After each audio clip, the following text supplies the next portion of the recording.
1 part enamel, 3 parts Floetrol, but next time I'd use equal parts.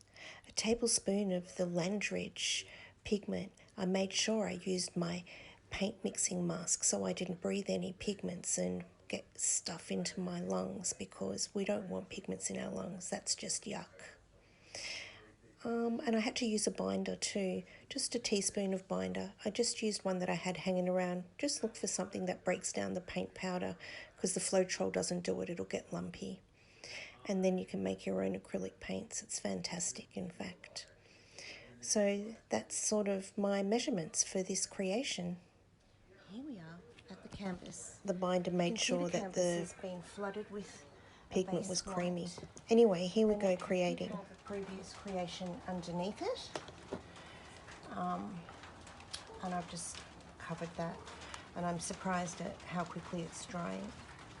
I'm doing a 2-cup preparation here. I'm not exactly sure why, and I've realised that for this 8x10 canvas, I'm using quite a lot of paint.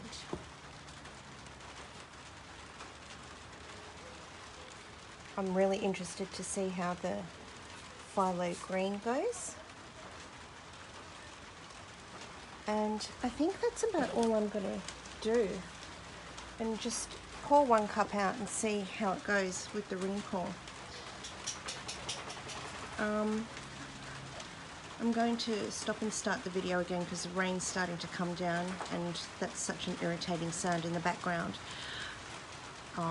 But just so that you know, it's a welcoming relief. It's been 37 degrees Celsius here today.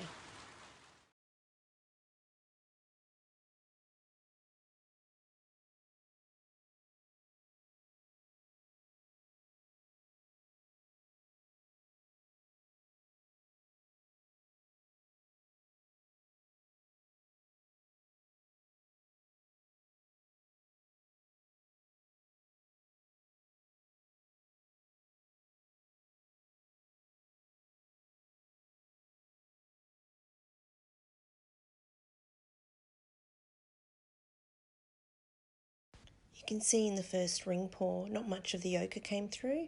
So this time I made sure that I squeezed it out and sort of moved my ring pour as a travelling one so that I could get more colour coming through. And we quite know well that this style of paint and pour, the white takes over. I'm still not quite used to it, but it's so much fun.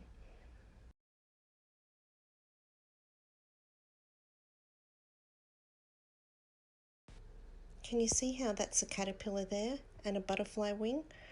I was really intrigued with that and sort of didn't want to tilt it, but I had to push through because I wanted to see what this would be like to stretch out.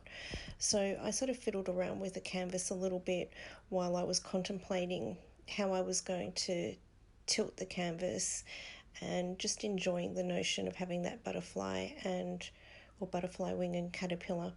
It's something that seems to be popping up a lot in my work, probably subliminally making them.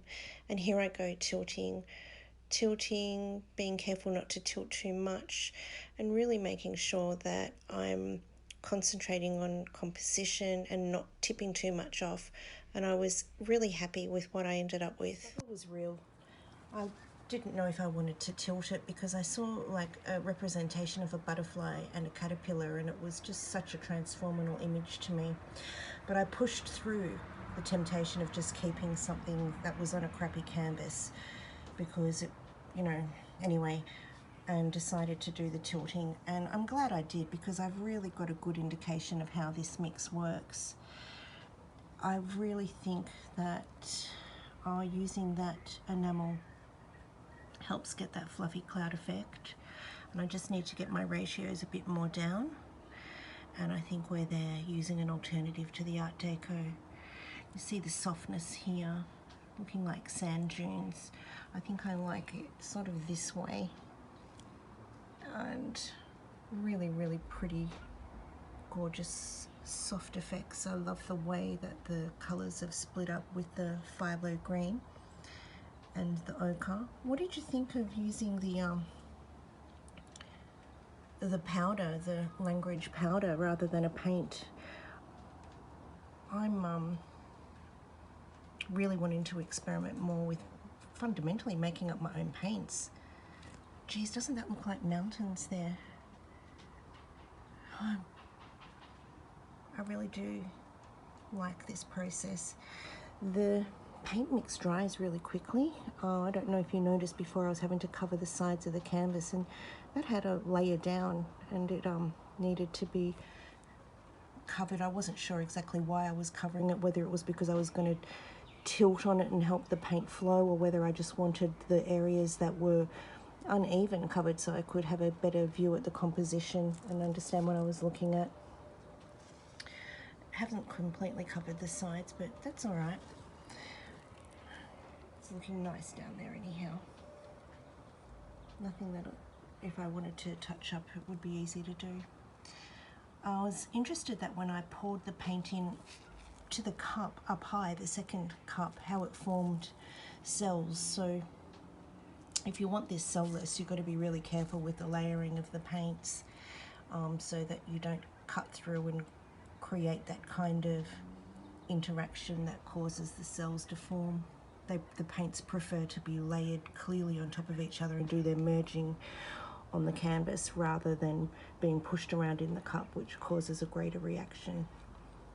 Geez, it looks, I think these are moons on a planet or something, but anyway, that was fun once again. I'm just taking you in for another look here. And have I got anything to report in those 2 minutes except to show you? I don't know if you can see the edging, but it is drying really quite quickly, and I think that's the enamel making a difference. Okay, that's it, guys. Happy creating. All lovely and dry. And I haven't varnished her yet because I'm deciding, I'm not sure if I want to have a satin finish or a gloss finish, but really, really, really, really, really, really nice. A little bit of movement here. You can see where it sort of moved, where the drying place might not have been quite flat. It's got a bit of stretching out, which is sad, but fundamentally, if you didn't see the process of it being created, we've got some really beautiful patterns and great effects. So there we go.